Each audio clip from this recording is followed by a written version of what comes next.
नमस्ते बच्चों, आज कक्षा 10वीं में भूगोल विषय के अंतर्गत पाठ 7 मानवीय अधिवास के अंतर्गत ब्राज़ील के अधिवास के संबंध में हम जानकारी प्राप्त करेंगे, उसका अध्ययन करेंगे। ब्राज़ील में अधिवासों के प्रतिरूप के उदाहरण यहाँ 2 दिए हैं। आकृति 7 अ व आ में ब्राज़ील के अधिवासों को दिखाया गया है। अ और आ दोनों हैं। उनमें से एक अमेजन नदी का समतल प्रदेश है, तो वही दूसरी प्रतिमा तटीय प्रदेश की है। यह है अमेजन नदी की निचली भूमि समतल प्रदेश और एक दूसरा तटीय प्रदेश है। इन अधिवासों के प्रारूपों का निरीक्षण करेंगे, प्रतिरूपों को प्रकार पहचानेंगे और उनके घनत्व पर टिप्पणी लिखेंगे। ये जो है प्रकीर्ण अधिवास यहाँ पाए जाते हैं और यहाँ पर है केंद्रीय अधिवास। तो इनको देखने के बाद उनका भौगोलिक स्पष्टीकरण जानने के पश्चात इसके ऊपर हम जो दोनों भाग हैं इनके ऊपर मानवीय अधिवासों के घनत्व पर टिप्पणी लिखेंगे। ब्राज़ील में अधिवासों की शुरुआत यूरोप से आए साम्राज्यवादियों ने की। ये अधिकांश मुख्य रूप से ब्राज़ील के तटीय प्रदेशों में विकसित हुए। अब इन अधिवासों के आकार बढ़कर वे सघन बन गए हैं। इन अधिवासों के विकास के मुख्य कारण निम्नलिखित है।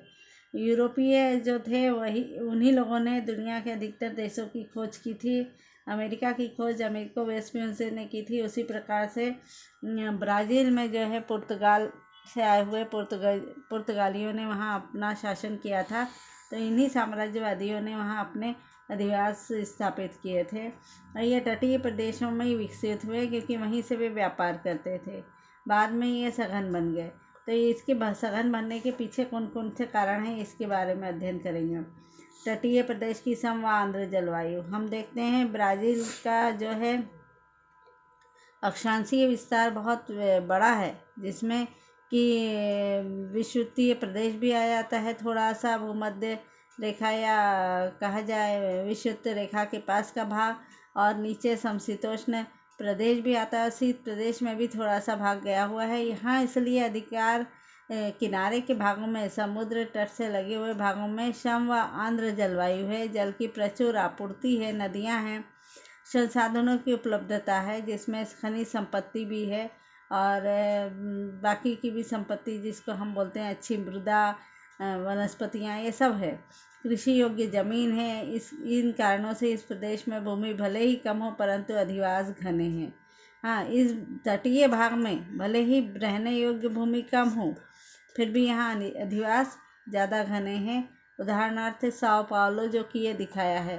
साओ पाउलो प्रदेश की ज़मीन उर्वर है और यहाँ उर्वर ज़मीन पाए जाने के कारण यहाँ कृषि अच्छी की जाती है। तो कहवा के उत्पादन हेतु यह प्रदेश उपयुक्त है।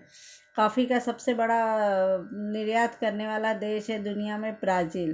तो इस भाग में कहवा का उत्पादन, कॉफ़ी का उत्पादन बहुत ज़्यादा मात्रा में होता है। इस प्रदेश में खनिज पदार्थों की प्रचुर भंडार है। यहाँ विद्युत आपूर्ति भी निर्बाध है। उद्योग धंधों के लिए विद्युत आपूर्ति की आवश्यकता होती है, जो कि यहाँ पर आसानी से मिल रही है। यहाँ परिवहन की सुविधाएं विकसित है। बाकी भागों में देखा जाए तो ब्राज़ील का दुर्गम भाग है, जहाँ पर परिवहन की इतनी सुविधाएं नहीं है। उपरोक्त सभी कारणों के कारण साओ पाउलो में मानवीय अधिवास केंद्रित हो गया। आकृति 7.3 देखो, ये जो नीचे दिखाई है ये साओ पाउलो के बारे में दिखाया गया है। ब्राज़ील के उत्तर पूर्वी भाग में उच्च भूमि का प्रदेश अवर्षण से ग्रस्त होने के कारण इस भाग में कृषि का मर्यादित विकास हुआ है। उच्च पूर्वी भाग में जो उच्च भूमि है, यहाँ पर बारिश ज़्यादा न होने के कारण अवर्षण की समस्या निर्माण हो जाती है। इसलिए यहाँ कृषि इस व्यवसाय का विकास नहीं हो पाता है, क्योंकि फसलों के लिए पानी की आवश्यकता होती है और बारिश यहाँ अनिश्चित है। इस भाग में ग्रामीण अधिवास प्रकीर्ण एवं विरल है, दूर दूर बने हुए बिखरे हुए हैं ब्राज़ील उच्च भूमि के ऊपर। तटीय प्रदेश से ब्राज़ील के अंदरूनी क्षेत्र यानी अमेजन के मैदान की ओर जाए तो मानवीय अधिवास अधिक विरल हो जाते हैं। नीचे से अगर हम देखते हैं किनारी भाग से तटीय प्रदेश है, पूर्वीय तटीय भाग जो है ब्राज़ील का, यही तटीय प्रदेश है। यहाँ से अगर हम अमेजन नदी की ओर जाते हैं तो मानवीय अधिवास और कम कम होते जाते हैं। इसके कारण क्या है, तो यह प्रदेश सघन विषुवतीय रेखीय वनों से प्राप्त है। ये घने होते हैं विषुवतीय रेखीय वन, और घने जंगलों में होने के कारण यहाँ लोग ज़्यादा जाना नहीं चाहते। आकृति 7.4 देखिए, इसमें दिखाया गया है।